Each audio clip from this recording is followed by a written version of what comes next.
사랑이라는 것은 이 종적인 사랑이 있고 횡적인 사랑이 있습니다. 이 종적인 사랑이라는 것은 무한한 거죠. 무한한 거예요. 그래서 부모가 자식한테 주는 사랑이 바로 이 종적인 사랑입니다. 무한하게 끊임없이 주는 거예요. 이 자식이 믿고 이 자식이 정말 별볼일 없고 꼴보기 싫고 그럼에도 불구하고 내 자식이라는 것 때문에 끊임없이 사랑을 베풀어 주는 것이 종적인 그런 사랑이죠. 이것을 가리켜서 이제 부모의 사랑이라고 그러죠. 그리고 또 횡적인 사랑이 있습니다. 이 횡적인 사랑은 상대적인 거예요. 내가 사랑하니 너도 사랑해야 돼. 그래서 부부간의 사랑은 횡적인 사랑. 부부간의 사랑. 부모 자식 간의 사랑은 종적인 사랑이고, 그리고 부부지간의 사랑은 부부 형제지간의 사랑, 이런 공유들 간의 이런 사랑들은 다 이런 횡적인 사랑입니다. 그렇기 때문에 오늘 여러분들끼리 서로 우리가 이렇게 앉아서 예배를 드리는 우리 한 형제들도 서로 횡적인 사랑, 그 사랑을 나눠야 돼. 받으려고만 하지 말고 베풀 줄도 알고, 받을 줄도 알고, 베풀 줄도 알고, 나눌 줄도 아는 그러한 사랑, 이런 횡적인 사랑, 이것이 바로 십자가 사랑입니다. 십자가 사랑은 종적인 사랑, 한없이 하염없이 내리는 하나님의 그 크신 사랑과, 그리고 횡적인 사랑, 그 사랑을 받은 사람들이 서로 나누는 그 사랑, 그 사랑이 하나로 합쳐졌을 때 플러스가 되는 십자가의 사랑이 되는 거예요. 이 십자가의 사랑이 이루어질 때에 기적의 역사들이 나타난다는 사실을 우리는 기억하고 세상을 사는 믿음의 사람들이 되어야 될 줄로 믿습니다. 네. 오늘 본문 이제 에스겔서 13장으로 들어왔습니다. 에스겔서 13장으로 들어와서 가만히 보니까 바벨론의 1차, 2차 포로로 잡혀간 유대인도, 예루살렘 성에 남아있는 유대인도 모두가 다 생각하기를 성전에 남아있는 자들이 남은 자들이다. 성전에 남아있는 자들, 지금 현재 성전에 남아서 살고 있는 그런 사람들, 예루살렘 성읍에 있는 그 사람들이 아브라함과 야곱과 다윗의 영적인 계보를 잇고 있는 사람들이다 라는 그런 생각을 하고 있었어요. 그런데 에스겔 선지자를 통해서 에스겔 12장부터 24장의 내용을 쭉 읽어보면 포로로 잡혀간 백성들, 예루살렘 성읍에서 강제로 포로로 잡혀가지고 서사슬에 묶여서 끌려가지고 1600km나 되는 그 머나먼 그 땅 바벨론 그발 강가로 잡혀간 그 사람들, 낮에는 그발 강가에서 노역에 시달리고 밤에는 바벨론의 신앙 종교 교육인 만국 종교 교육을 받으면서 잠 한 번 제대로, 다리 한 번 뻗고 잠 한 번 제대로 자보지 못한 그런 백성들이었지만은, 그런 와중에도 틈만 나면 그발 강가 강둑에 나가서 하나님을 바라보며 하염없는 눈물을 흘리며 기도하는 그 포로로 잡혀간 그발 강가의 그 사람들이 남은 자들이다 라고 에스겔서를 통해서 확인해 볼 수 있다는 거예요. 이게 뭐냐면 성전은 하나님께서 무너뜨려 버렸어요. 왜 성전을 무너뜨려 버렸느냐? 그 이유가 뭐였습니까? 우리가 에스겔서 1장을 통해서 1장부터 에스겔서 11장까지를 통해서 그 성전의 죄악상, 그 성읍의 죄악상을 우리가 낱낱이 하나님께서 에스겔 선지자를 통해서 파헤쳐 놓은 것을 우리로 보게 하셨어요. 우리로 직접 보게 하셨어요. 하나님의 말씀을 통해서. 그러니까 우리는 보이지 않는 하나님을 우리는 볼 수가 없어요. 어떻게 보이지 않는 형체가 없는 하나님을 어떻게 봅니까? 그런데 우리는 그 하나님을 보면서 살아요. 어떻게? 하나님의 말씀을. 하나님의 말씀을 보니까 하나님께서 일하시고 계시는 것이 보이고, 하나님께서 역사하고 계시는 것이 낱낱이 아주 디테일하게 리얼하게 그것이 보여지고 느껴지고 확인이 되더라. 이거예요. 그래서 우리는 하나님의 말씀으로 하나님을 느끼면서 하나님의 말씀으로 하나님을 경험하기도 하고 하나님의 말씀으로 그 하나님을 보이지 않으신 그 하나님을 보면서 우리가 세상을 사는 거예요. 할렐루야. 그런 축복을 우리가 받은 거거든요. 예루살렘 성전에서 어떤 일들이 일어났습니까? 바로 그 성전에 하나님께서 가장 싫어하는 그 우상들을 섬기고 성벽에다가 그림을 그려서 벌레들을 그려놓고 곤충들을 그려놓고 짐승들을 그려놓고 거기에다 향을 피우고 있고 아낙네들은 다무스라는 그런 신을 만들어가지고 그 신을 내게 경배를 하고 있고 또 이 제사장들은 성전을 등지고 태양을 바라보면서 동쪽에서 떠오르는 태양을 바라보면서 그 태양신을 숨기고 찬양하면서 그러고 있는 거예요. 성전 안에 있는 사람들이 지도자들이 그렇고 아낙네들이 그렇고 제사장들이 그렇고 또 성읍에 있는 성전 밖에 있는 성읍에 있는 사람들이 어떤 모습으로 살고 있습니까?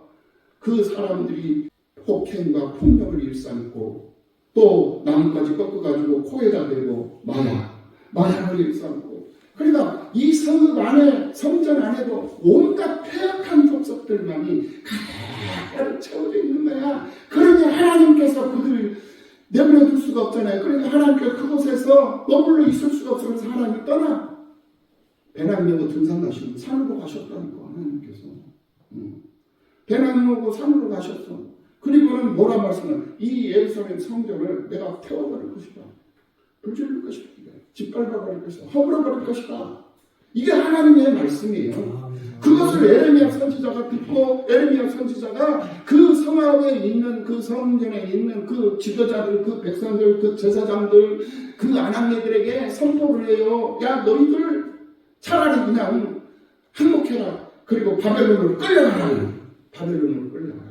바벨론으로 끌려가서 그곳에서 전화되라. 그곳에서 다시 태어나라. 그래야만이 너희들 하나님의 사람으로 존재할 수 있다. 안 그러면 너희들 다 멸망한다. 너희들 다 죽어.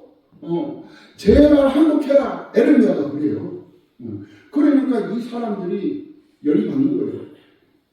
저 역적, 저 배신자, 우리 보고 저 바벨론 전국 사람들한테 항복하래. 저 사람들이 어떤 사람들이요. 솔로몬 왕이 성전 지을 때 우리한테 와가지고 노역으로 성전을 지었던 그 사람들 아니요. 그 사람들한테 어떻게 우리가 항복할 수 있어? 자존심이 있지? 이래가지고는 아예 그 항복을 하라라고 말하는 에레미야 선지자를 구덩이 파가지고 집어 던져버려요. 그리고 생매장을 시켜버리려고 해요. 거의 생매장까지 가요. 그런 상황에서 왕이 에레미야를 건져줘요. 살려줍니다. 다시 살려주는 그런 상황 속에서 여호야긴 왕이 2차 바벨론 침공을 받아가지고 이제 에스겔 선지자 외에 많은 그런 기술을 가지고 있는 그 사람들이 그발 강가로 이제 끌려가는 포로. 1차 포로로 끌려간 사람들이 누구냐? 다니엘과 세 친구들. 이 친구들이 바로 1차 포로로 끌려갔어요. 1차 침략에 의해서 포로로 끌려. 2차 침략에 의해서 포로로 여호야긴 왕과 에스겔 선지자 이 제사장들이 많이 끌려갔어요. 그리고 이제 3차 또 전쟁이 일어나가지고 이제 폭삭 망하는 이제 완전히 예루살렘 성전이 다 없어지는 그런 상황이 이렇게 된 거예요. 그런 상황이 이렇게 됐을 때 누가 주인공이냐 이거예요. 누가 주인공이냐. 성전에 지금 현재 예루살렘 성전에 남아서 지금 현재 우상을 숭배하고 자연신을 섬기면서 태양신을 섬기면서 있는 마약을 하고 폭행을 일삼고 있는 저들이 주인공이냐 아니면 힘없이 서사슬에 묶여 그발 강가로 저 머나먼 타금발리 머나먼 땅으로 끌려가가지고 그곳에서 노역에 시달리고 그리고 다른 이방 신사상 그 종교에 시달리면서 그러면서 희망이 없어 보이는 그발 강가에 있는 그 사람들이 주인공이냐 누가 주인공이냐 사람들이 생각할 때는 그래도 예루살렘 성에 남아있는 사람들이 주인공이 아니겠느냐 이렇게 생각합니다. 하나님은 아니다. 그럼 누가 주인공이냐?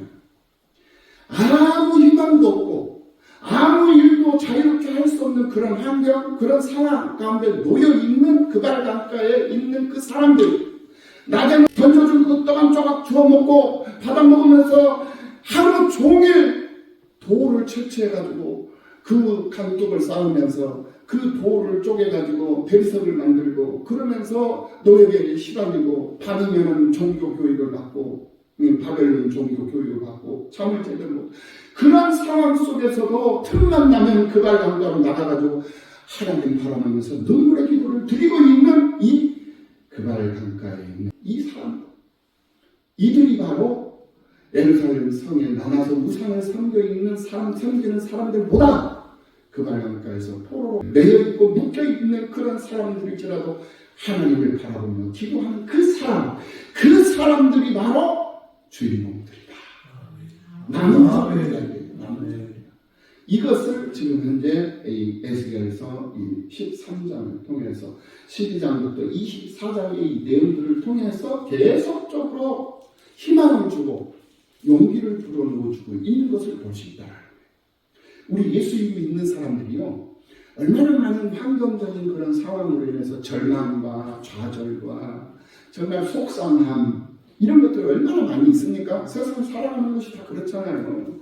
그런데 우리 예수를 믿는 사람들이 희망을 갖고 우리 예수를 믿는 사람들이 정말 희망을 잃어버리지 않는 이유가 뭐냐? 바로 하나님께서 이 말씀으로 우리에게 끊임없이 우리에게 용기를 주시고 너는 내 것이다. 네가 주인공이다. 저들이 주인공이 아니다. 네가 주인공이다 라고 하면서 우리를 응원해 주시면서 우리에게 힘을 불어 넣어주시고 용기를 불어 넣어주시고 희망을 불어 넣어주시고 너희들 걱정하지 말아라. 여기서 너희들이 정하면 되라.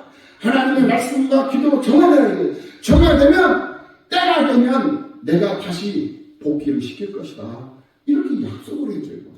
약속을 해줘요. 그러니까 이 바벨론이 어떤 곳이냐? 자기를 포기하는 곳이. 자기 자아를 깨뜨리는 곳이 바벨론. 그래서 하나님께서 예루살렘 성전에서 성읍에서 살면서 너무나도 망명된 일을 일삼고 하나님께서 선지자를 보내시고 또 보내시고 또 보내셔도 이 정화가 안 돼. 계몽이 안 된단 말이에요. 사람이. 계몽이 안 되니까 하나님께서 그래 너희들 계몽이 안 되면 내가 계몽되게 해주마 해가지고는 잡혀가게 만들어 끌려가게 만들어 아무것도 정말 할 수 없는 그러한 상태로 만들어버린다는 거 하나님께서. 그리고 그 성전 그 보이는 눈에 보이는 겉옷에다가 마음을 두고 있는 그것을 하나님께서 다 허물어버리고 다 짓밟히게 만들고 아무것도 쓸모없게 만들어버린 거예요. 어마어마한 성전이잖아요. 다윗이 평생을 전쟁에서 전리품으로 거둬왔고 솔로몬이 평생을 전리품으로 거둬서 그거 가지고 이 예루살렘 성전을 얼마나 황금덩어리로 성전을 만들어 놓은 그런 성전이에요. 자자성성 대대성성 천대에 이르기까지 이곳에서 모여서 하나님을 찬송하고 노래했던 그 성전 아니에요. 그런데 그 성전이 그들의 우상이 되어버린 거예요. 하나님이 제일로 싫어한 거예요.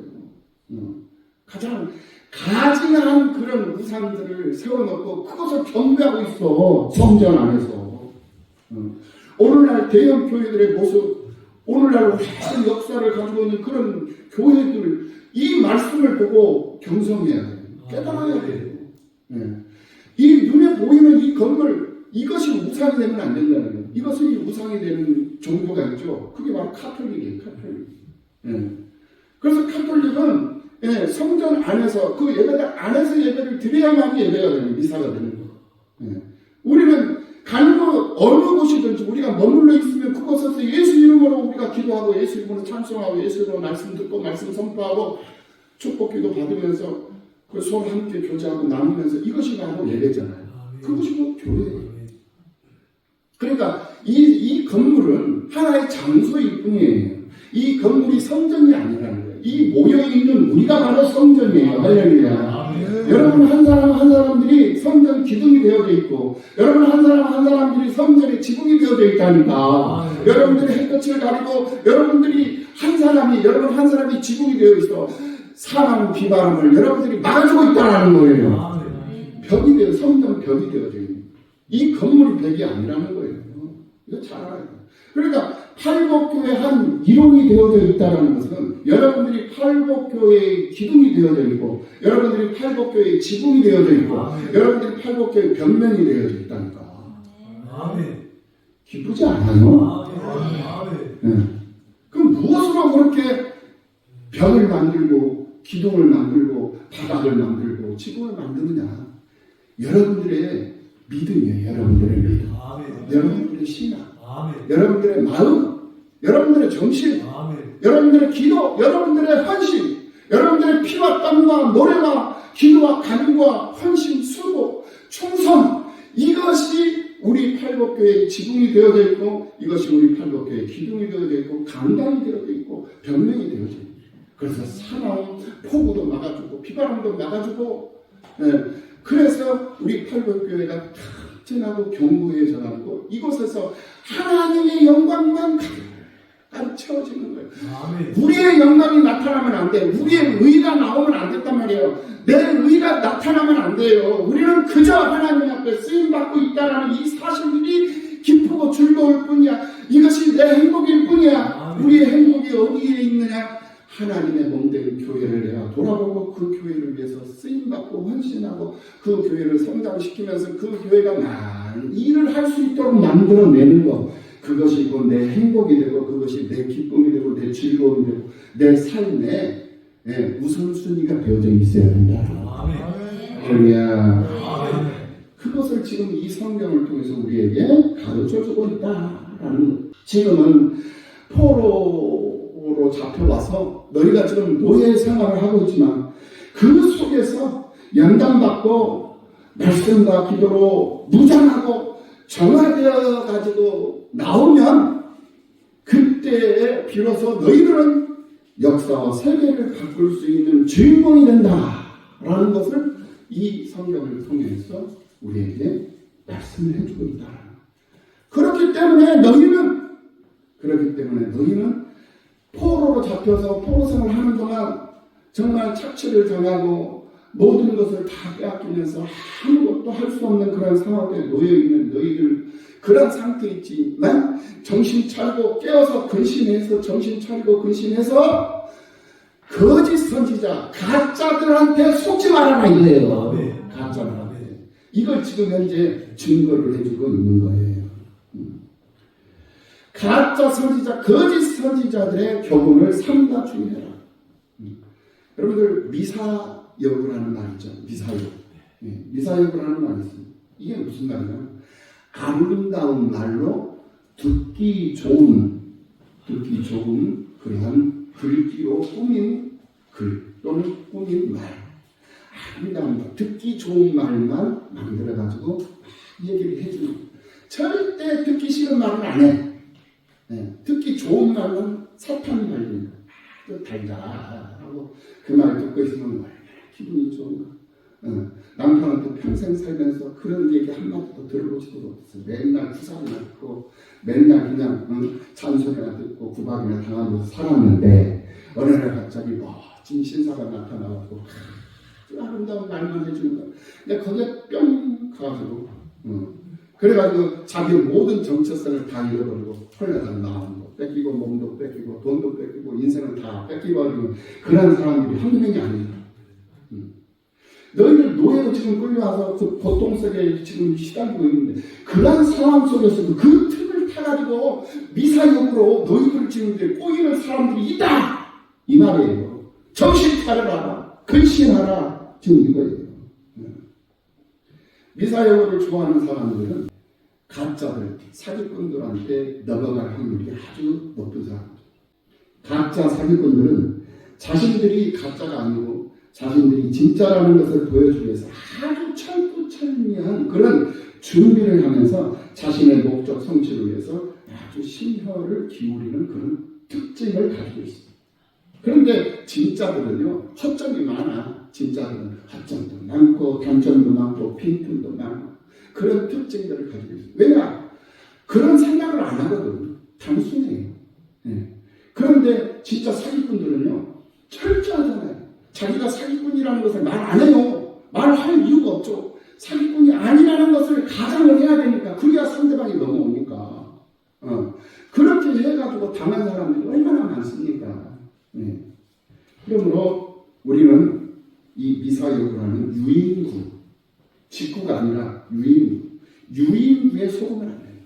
유인구. 나를 살살 이렇게 유인하기 위해서 이렇게 꼬드겨가지고 나를 하나님의 말씀에 어긋나는 그런 삶을 살도록 나를 자꾸 유혹하고 미혹을 하는 그런 말들, 그런 메시지, 그런 가짜 메시지, 그런 위로의 메시지, 그런 듣기 좋은 소리, 사탄감인에 넘어가서는 안 된다. 그런 말에 마음 빼앗기지 말고 하나님의 생명의 메시지에 찔림을 받으라. 이게 지금 에스겔 선지자가 그 말 가까이 있는 사람들한테 지금 말씀합니다.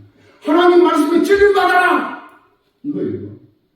하나님 말씀에 찔림 받지 않으면 무덤덤하고 아무런 감각이 없고 아무런 느낌이 없으면 그거 죽은 거예요. 살아있는 사람은 하나님의 말씀이 선포되잖아요. 이건 직구예요, 직구. 유인구가 아니고 직구예요. 하나님의 말씀은 직설적으로 그냥 막 쏴보잖아요. 그래서 그 말씀을 받으면 모든 사람들이 다 찔림을 받게 되어 있어요. 왜 찔림을 받느냐? 우리는 죄인들이에요. 우리 여기 앉아있는 사람들이 다 예수 공로로 인해서 의롭다 칭함을 받은 거지 의인이 된 건 아니잖아요. 의롭다 칭함을 받은 건 이게 하나님의 은혜예요. 그러니까 예수를 떠나서는 우리는 의인이 될 수가 없어. 예수한테 무조건 죽어라 가라 무조건 붙잡고 있어야 내가 의롭다함을 받아. 의인이 아닌데 의롭다함을 받는 거야. 그러니까 의인이 아닌 이상 모든 사람들은 하나님의 말씀이 선포되잖아요. 다 찔림받게 되어요. 찔림을 받아야 돼. 그게 정상이다. 정상. 그러면 왜 찔림을 받는가? 내가 더럽혀져 있으니까, 내가 병들어 있으니까, 지금 현재 내가 병들어 있고, 내가 더럽혀져 있고, 내가 지금 현재 건강하지 못하고, 온전하지 못하니까, 하나님 말씀이 선포되면 선포될수록 나는 찔림을 받고, 그 찔림 받은 것 때문에 하나님 말씀 거울을 보면서 나를 비춰보는 거야. 내가 왜 찔림을 받고 있지? 뭐가 문제야? 아, 기도가 부족했구나. 아, 하나님 말씀을 보지 못했구나. 듣지 못했구나. 그런 일에 내가 소홀히 하고 그런 일을 내가 게을리하고 있구나. 말씀의 거울을 보면서 찔림을 받으니까 내가 확인을 해보는 거야. 그러니까 확인이 되었잖아. 확인이 되었으면 어떻게 해야 돼? 회개하고 돌이켜서 그걸 인정하고 아버지 내가 연약하고 부족해서 잠깐 세상 가운데로 나가버렸네요. 죄송합니다. 하고 다시 원상복귀. 다시 원위치. 예. 그래서 다시 시작하는 거야. 이것이 우리가 세상을 살고 있는 동안 끊임없이 반복되어지는 훈련이에요. 그러니까 하나님께서 당신의 독생자 예수 그리스도를 이 땅에 보내주셨어요. 그리고 십자가에 못 박아 죽으셔서 왜? 나의 죄를 짊어지고 나의 죄를 다 뒤집어 쓰고 십자가에 못 박게 장렬하게 죽으셔서 그것이 누구의 뜻이었어요? 아버지의 뜻이었거든요. 네. 아버지의 뜻대로 죽으신 거예요. 순종하신 거예요. 네. 왜? 우리들의 모든 죄를 짊어져야 되기 때문에. 그러니까 예수 그리스도의 은혜로 대속의 은혜로 말미암아서 우리가 구원을 받았어. 구원받은 우리들을 그냥 내버려 두지 않았잖아요. 성령 보내주셔가지고 양육처, 보호처, 예비된 보호처, 예비된 보호처를 만들었어. 그 예비된 보호처, 예비처가 뭐냐? 보호처가 뭐냐? 바로 교회다. 그 예비된 그 보호처들을 각각 장소에다가 여러 곳곳에다가 마을마다 마을 안에도 여기저기 하나님께서 예비된 보호처를 예비해 놓으시고 그곳에다가 하나님이 구원받은 백성들을 다 집어넣는 거예요. 네. 그래서 왜 집어넣으셨나? 예비처, 보호처에다가 집어넣으시고 우리를 보호받게 무엇으로? 하나님의 말씀과 기도로 보호받게 합니다. 그러면서 우리가 성장해가는 거예요. 무엇으로? 하나님의 말씀과 기도로 양육받으면서 성장. 그 양육은 아버지 부모님이 품어주는 양육도 있고 부모님이 해초리를 때리는 양육도 있고 공부를 시키는 양육도 있고 교육을 시키는 잔소리하면서 이렇게 집안 교육을 시키는 그러한 양육도 있고 양육법은 다양하잖아요. 그러면서 먹이시고 입히시면서 성장시키는 거예요. 왜? 왜 그러냐? 우리 집안을 번성시키고 우리 집안을 튼튼하게 해야 하니까. 자손 번성의 이유가 그거예요. 가문을 튼튼하게 하는 거잖아요. 그거예요. 하나님의 나라를 이 땅에 세워서 하나님의 나라를 지키는 용사가 되어야 되니까 하나님의 은혜를 입고 성장할 때는 하나님이 우리의 보호자예요. 그런데 우리가 이제 용사가 되어가지고 하나님의 나라를 지킬 수 있는 장성한 그런 장군들이 되고 용사들이 되어 있을 때는 우리가 이제 하나님의 나라를 지키는 그런 보호자가 되는 거예요. 이제 그렇게 되기까지 하나님께서 이 보호처, 예비된 보호처에서 양육을 받게 하신단 말이에요. 그러니까 오늘 우리들이 지금 구원받은 자들이고 오늘 우리들은 지금 현재 보호처, 하나님께서 예비해 놓은 보호처에 들어와가지고 양육을 받고 있는 거예요. 이 보호처가 바로 오늘 우리 팔복교회인 줄로 믿습니다. 이 안산시내에도 보호처가 얼마나 많습니까? 팔복교회도 있고 큰 교회도 있고 작은 교회도 있고 얼마나 우리 안산시내만 해도 천여 개 교회, 안산시내는. 그런데 중요한 겁니다. 이 천여 개 교회가 다 보호처냐, 온전한 보호처냐, 하나님의 말씀대로 세워진 보호처 아니에요. 속지 말라는 거예요. 분별하라는 거예요. 그렇지 않은 것도 있다 이거예요. 썩은 보호처로 하나님이 만들어놨는데 썩어버린 거예요. 썩어버린 보호처도 있다 이거예요. 그러니까 우리가 깨어있지 않고 정신 차리지 않고 근신하에 있지 않으면 분별이 없어요. 분별을 못하는 거예요. 우리가 정신 차리지 못하고 근신하에 있지 않으면 우리가 속는다 이거예요. 그러니까 정신 똑바로 차리라 이거예요. 그러면 어떤 것이 온전한 양육처고 보호처냐? 우리가 양육한 하나님의 말씀이 선포되는 거예요. 내가 듣기 좋은 말만 선포되는 것이 아니라 그것이 문제 있을 확률이 높아. 그냥 교회 오면 그냥 아니에요. 교회 와서는 여러분들이요 대접받는 것이 아니에요. 교회 와서는 대접하는 거예요. 내가 헌신하고 내가 수고하고 내가 사랑을 베풀고 하나님께서 내게 베풀으신 은혜가 크잖아요. 그러니까 성도들을 돌아보면서 성도들 인사하고 그러니까 예수님을 영접하듯이 성도들을 영접하고 이게 바로 내가 할 일이야. 교회에서. 교회에서. 그러니까 우리 교회는 그렇게 바뀌어져야 돼요. 그래서 새로운 사람들이 오면은 여기가 천국인 것 같아. 여기가 정말 하나님의 사람들이 모여있는 것 같아. 모두가 다 충성하고 모두가 다 사랑을 베풀지 못해서 안달이 나는데 내가 충성하지 못해서 안달이 나고 내가 사랑 베풀지 못해서 안달이 나고 내가 수고하지 못해서 안달이 나고 다 수고하고 싶은 거야. 나 그냥 주방 있고 화장실 있고 어디든지 막 가서 다 하고 싶은 거야. 할 일이 없어가지고 할 일을 이제 만들어야 되겠다. 그래서 주일학교도 만들고 교회학교도 만들고 학생부도 만들고 청년부도 만들고 그 장년부도 만들고 남성교회도 만들고 여성교회도 만들고 우리 교회 찬양대가 없네. 나는 찬양하는 것을 좋아하는데 그럼 찬양대도 만들어야 돼. 그럼 찬양대 만들면 어떻게 돼? 다니면서 노래 잘하는 사람 못하는 사람 다 데리고 와. 우리 찬양대 하자. 우리 같이 하자. 우리 팔복에서 찬양대 우리 만들어가지고 성까지 만들어가지고 예배도 돕고 우리도 찬양 은혜도 받고 찬양으로 치료받고 한번 노래하면서 살아보자. 이러면서 없는 것도 이제 만들어. 이게 바로 성도들이 하나님의 은혜를 입고 양육받는 사람들이 하는 일이에요. 좋은 말만 들으려고 하지만 찔림을 이게 내가 사는 길. 우리의 영혼이, 우리의 심령이 살려면 하나님의 말씀으로 자꾸 찔림을 받아. 말씀의 찔림을 받는 것을 즐거워하는 그 사람이 하나님의 기적 속 주인공들일지도 믿습니다. 아멘, 그게요. 하나님의 말씀에 찔림을 받는 그 사람이 하나님의 역사 속 주인공들이 되는 줄로 믿습니다. 그렇게 되는 거예요.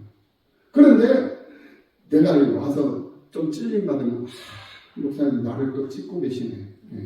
이렇게 생각을 해보면 여기서 이제 마귀가 틈을 타고 들어오는 거예요.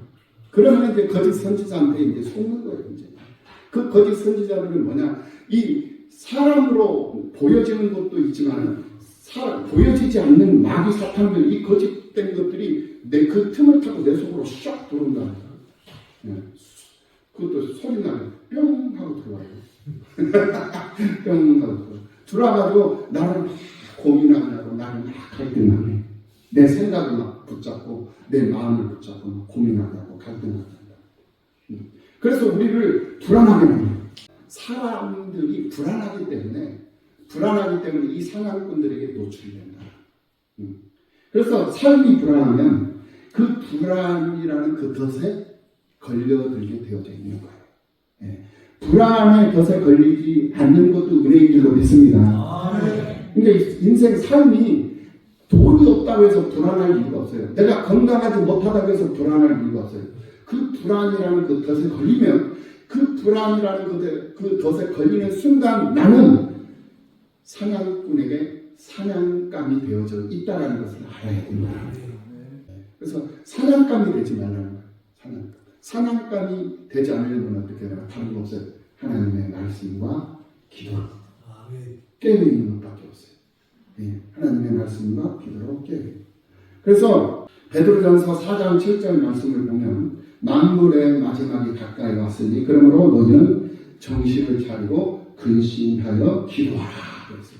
정신 차리고 근신해서 뭐 해라? 기도하라. 기도해야 돼. 기도밖에 없어. 그러니까 기도는 만사를 다 해결해 줄 수 있는 키야. 열쇠다. 만사를 낼 수 있는 열쇠. 그것이 바로 기도. 그렇기 때문에 우리는 정신 차리고 근신. 여기서 근신이라는 말이 뭐예요? 근신이라는 거. 근신이라는 사전적 의미가 뭐예요? 사전적 의미. 근신.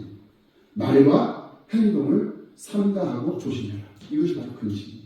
예. 말과 행동을 조심하라는 거예요. 말 조심하고 행동도 조심하고 행동거지 조심하고 말 한마디를 하더라도 부정적인 말 하지 말고 마귀가 그렇다는 말 하지 말고 생산적인 말, 살리는 말을 하고 희망이 있는 말을 하고 이게 바로 근신이에요. 근신. 정신 차려라. 정신이라는 게 뭐예요? 정신이라는 것은 어떤 육체나 물질에 대립되는 영혼이나 마음. 그러니까 이게 뭐냐면 사물을 느끼고 판단하고 생각하는 그런 능력. 이것이 바로 정신이에요. 어떤 사물을 보고 판단할 수 있는 능력, 판단할 수 있는 그런 생각. 이것을 판단하는 그런 능력. 이것이 바로 정신이에요. 그러니까 너희는 정신을 차리고 어떤 상황을 보고 판단하고 생각할 수 있는 그런 능력을 가지고 근신하여 말 조심하고 행동 조심하여 기도하라. 거짓 선지자들에게 거짓 사냥꾼들에게 현혹되고 미혹되는 이유가 무엇인가? 그것이 바로 불안 때문입니다. 힘든 사람에게는 진실을 알려주는 것보다 위로가 더 필요한 경우가 있습니다. 사람은 연약하고 부족하니 불안을 느낄 수밖에 없고 불안을 느낄 때 그때부터 마귀가 틈을 타고 들어와서 일을 하기 시작하는 거예요. 그래서 질병 때문에 내가 불안해지잖아요. 그 질병이라는 도구를 가지고 마귀가 지금 들어온 거예요. 나한테. 그래서 나를 지금 이제 불안하게 만드는 거예요. 물질 때문에 내가 불안하잖아. 그 물질이라는 그 불안한 요소를 가지고 지금 마귀가 나한테 지금 들어온 거예요. 들어와가지고 뭐라 이제 일하기 시작하는 거예요. 하나님이 성령이 내 안에 들어와서 일을 하셔야 되는데 마귀가 들어와가지고 좀 일해. 사울왕이 평생을 악령에 시달렸어. 사울 왕에게 왕명이 들어오니까 사울왕이 평생 못 들고 살았습니까? 창 들고 살았어. 왜 창을 들고 살았습니까? 죽이려고. 그런데 다윗에게는 불안함이 없었어요. 쫓기는 자의 삶을 살면서도 다윗은 늘 하나님을 찬송했어요. 안식일이 되면 하나님 성전에 와가지고 하나님 성전에서 예배를 드렸어요. 주일이 되면 말이에요. 목숨 걸고. 그러니까 목사님이 항상 하는 말이에요. 이 사울왕이 하나님을 조금만 알았다면, 하나님을 조금만 진지하게 배웠다면 다윗을 잡기 위해서 일개 한 나라의 군사력을 다 소모하고 경제력을 다 소모할 필요가 없었어. 만약에 이 사울왕이 하나님을 알았다면, 다윗을 알았다면 다윗 저것은 분명히 주일날 성전에 온다. 그러니까 하루 전에 군사들을 성전 주변, 예루살렘 성전을 주변에다가 아주 개미떼처럼 그냥 다 깔아놓고 매복을 시켜놓고 있으면 하룻밤만 자면은 다윗이 새벽에 올지 아침에 올지 한낮에 올지 모르니까 하루만 24시간 한 이틀만 넉넉 잡고 이틀만 딱 준비하고 다윗이 모르게 싹 해가지고 매복을 다 시켜놓으면 다윗을 잡는 것은 시간이 됐어요. 왜냐? 주일이 되면은 다윗은 하나님의 성전, 이제 그때 당시는 안식일이었잖아요. 지금 우리가 주일이지만 안식일이 되면은 금요일날 저녁. 그러니까 금요일날 저녁 때쯤 되면 다윗이 자고를 살피면서 서서서서 와가지고 성전을 들어와. 그래가지고 예배를 드렸다는가 다윗이 13년이라는 쫓기는 그런 삶을 살면서도 안식일이 되면 성전에 들어와서 하나님 앞에 예배를 드렸어요. 이게 다윗이에요. 그러니까 사울왕이 다윗을 잡으려고 국력 소비할 필요가 없어서 경제력 소비할 필요가 없었다. 그런데 왜 그랬느냐? 하나님을 모르니까. 하나님의 말씀을 들으려고 하지 않아. 그러니까 하나님 말씀 안 들으니까 이런 현상이 나오는 거야. 오늘 보면 2절 말씀 봅니다. 결론적으로. 오늘 보면 2절. 인자야 너는 이스라엘에 예언하는 선지자들에게 경고하여 예언하되 자기 마음대로 예언한 자에게 말하기를 너희는 여호와의 말씀을 들으라. 여호와의 말씀을 듣지 않으니까 자기 마음대로 예언해버리는 거야. 그러니까 가짜가 된다 이거예요. 하나님의 말씀을 들은 사람이라면 자기 마음대로 예언할 이유가 없어요. 3절 저 여호와의 말씀에 본 것이 없이 말씀을 듣지도 못하고 하나님을 보지도 못한 그런 사람이 자기 심령을 따라 예언하는 어리석은 선지자의 화이슬진이죠. 뭐예요? 보고 들으라는 거예요. 뭘 보는 거예요? 지금 이거 보는 거예요. 이거. 하나님의 말씀을 듣는 사람들, 하나님의 말씀을 선포하는 이 사람, 이 모습을 우리가 참여해서 예배에 참여해서 이걸 보는 거예요. 우리 교회를 보는 거야. 우리 교회가 어떤 모습으로 지금 이제 성장하고 있고 우리 교회의 목표가 무엇이고 우리 교회의 비전이 무엇이고 이것을 위해서 우리가 어떻게 해야 되고 이런 것들을 우리가 지금 이제 보고 있는 거 아니에요. 이걸 보면서 하나님의 말씀을 듣는 그 사람은 거짓된 예언을 할 수도 없고 어리석은 선지자의 그런 모습으로 세상을 살 이유가 없다는 거예요. 근데 왜 이런 상황이 오느냐? 듣지 못하고 보지 못하니까 자기 마음대로 자기 생각대로 예언을 하고 자기 심령을 따라서 예언을 해버린단 말이에요. 그러니까 자기 생각으로 자기 판단에 의해서 해버리는 거예요. 우리는 맡을 예 하나님께서 우리에게 맡겨주셨다니까. 무엇을? 하나님의 말씀을, 하나님의 나라를, 하나님의 영광을 우리에게 맡겨주셨어요. 그래서 말씀은 맡겨주신 것을 선포하는 거예요. 우리는 말하면서 사는 사람들, 이게 바로 예언이에요. 맡아서 그 맡은 것을 선포하고 그 맡은 것을 행동하면서 사는 그런 사람들이 성경에서 말하는 예언자적인 삶을 사는 사람들이에요. 그러니까 오늘 우리들이 바로 그 사람들이에요. 그러려면 어떻게 해야 되느냐? 모여서 보고 모여서 듣고 이 일을 게을리하지 말고 이 일을 가장 내 삶의 우선순위에다 두고 그 일이 즐거움이 되고 그 일이 기쁨이 되고 그 일이 행복이 되어야 된다 이 말이에요. 우리 교회에서 콩나물 전도를 하잖아요. 저만 그런 줄 알았어. 오늘 이제 주일 예배 끝나잖아요. 그러면 주일이 기다려지는 것이 아니라 금요일이 기다려져. 금요일. 이제 수요일날 예배 드리는 사람은 대여섯 명밖에 없어. 한 6명, 7명 예배 드려요, 수요일날. 근데 요즘에 금요일날 예배는 부흥돼가지고 10명 예배 드려.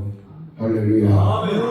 금요일날 예배 드리는 사람 많아. 장로님도 금요일날 이제 막 온다니까. 왜 기다려지는 거야. 예배 직장이 끝나고 집에 들어오면 6시, 7시 돼버리는 거거든. 어쩔 때는 이제 회의 때문에 못 오실 때도 있고 하는데 요즘에는 금요일날 우리 장로님 한 번도 안 빠지고 계속 와. 왜 오는가?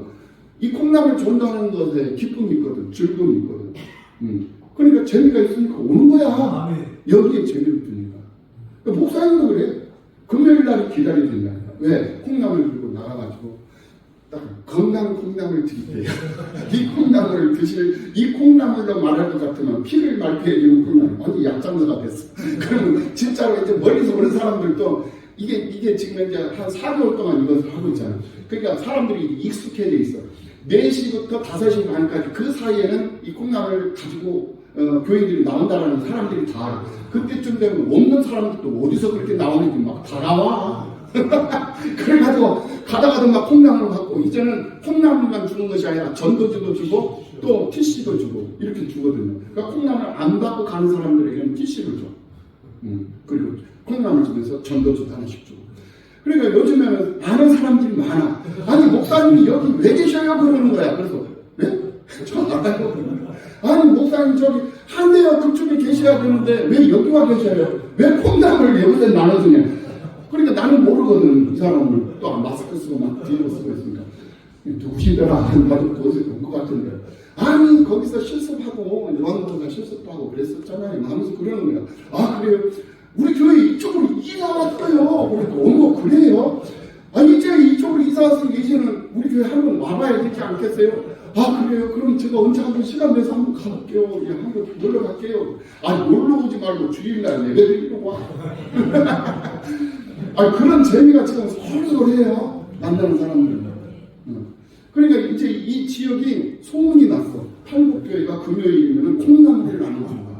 그러니까 우리 팔복교회는 반드시 성장해야 돼요. 반드시 부흥해야 돼요. 네. 부흥해서 뭐 하느냐? 이 지역사회 영혼구원을 위해서 우리 교회가 쓰임받고, 정말 힘들고 어려운 사람들 돌아보는 일에 우리 교회가 앞장서서 쓰임받고, 네. 나라와 민족을 위해서 이 영혼 구원을 위해서 이 세상 열방을 위해서 우리 교회가 앞장서서 선교하고 구제하는 일에 쓰임받고, 좀 이런 일에 정말 멋지게 쓰임받는 그런 교회로 성장하고 부흥해보자.